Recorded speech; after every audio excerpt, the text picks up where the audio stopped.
বৈষম্য বিরোধী ছাত্র জনতার আন্দোলনের মধ্যে গত 20শে জুলাই রাত 12টা থেকে সারা দেশে মোতায়েন করা হয় সেনাবাহিনী। আন্দোলনের তীব্র অবস্থায় সেনাবাহিনী কোনো সংঘাতে জড়ায়নি। এক পর্যায়ে সেনাবাহিনীর অবস্থান ছিল জনসাধারণের আকাঙ্ক্ষার পক্ষেই। 5 আগস্ট আওয়ামী লীগ সরকারের পতন হয়। এরপর অন্তর্বর্তী সরকার গঠন হলে তাদের সহযোগিতা করতে পাশে থাকে এই সেনাবাহিনী।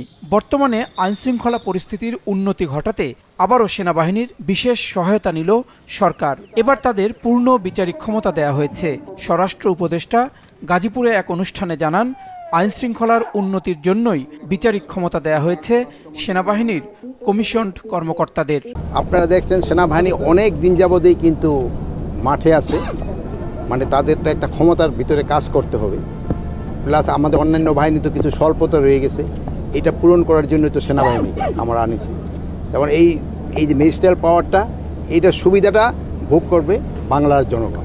বিষয়টি নিয়ে সচিবালয়ে কথা বলেন জনপ্রশাসন মন্ত্রণালয়ের সিনিয়র সচিব। সাংবাদিকদের জানান, দেশের স্বার্থে কাজ করবে সেনা সদস্যরা। এক্ষেত্রে কোনো সমস্যা তৈরি হবে না প্রশাসনের সাথে। সরকার মনে করছে এই পরিস্থিতিতে যেহেতু মাঠের বিস্তৃত পর্যায়ে আমাদের সেনাবাহিনীর বিভিন্ন লেভেল কাজ করছে, এরা মনে করেছে যে আমাদের এটা হলে the purpose of the government is secure the citizens and we are serving for the state.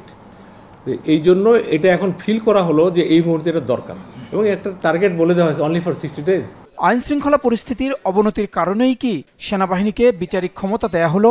সাংবাদিকদের এমন প্রশ্ন ছিল তথ্য ও সম্প্রচার উপদেষ্টা নাহিদ ইসলামের কাছে। আমরা দ্রুত সময়ের মধ্যে আইনশৃঙ্খলার পরিবেশ যাতে সম্পূর্ণভাবে ঠিক থাকে, মানুষের জননিরাপত্তাটা নিশ্চিত হয়, এবং আমরা যেহেতু একটা জরুরি পরিস্থিতিতে আছি, দেশ পুনর্গঠন করা লাগতেছে, সেজন্য আমরা সেনাবাহিনীকে এই ক্ষমতাটি দেওয়া হয়েছে, এবং সেটা কেবল 2 মাসের জন্য।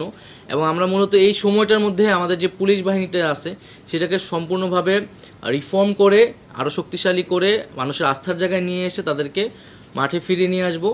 সাংবাদিকদের বিরুদ্ধে ঢালাওভাবে যে মামলা দেয়া হচ্ছে সেটি পর্যালোচনা করা হচ্ছে জানিয়ে তথ্য উপদেষ্টা জানান, তবে যারা বিগত সরকারের আইন বহির্ভূত কর্মকাণ্ডকে বিভিন্নভাবে সমর্থন জানিয়েছেন তাদের বিচারের আওতায় আনা হবে। কেবলমাত্র সাংবাদিক পরিচয়, সাংস্কৃতিক ব্যক্তিত্ব বা কবি পরিচয়ের কারণে কিন্তু কেউ রেহাই পেয়ে যাবে না। জাহিদ সেলিম, মাছরাঙা সংবাদ, ঢাকা।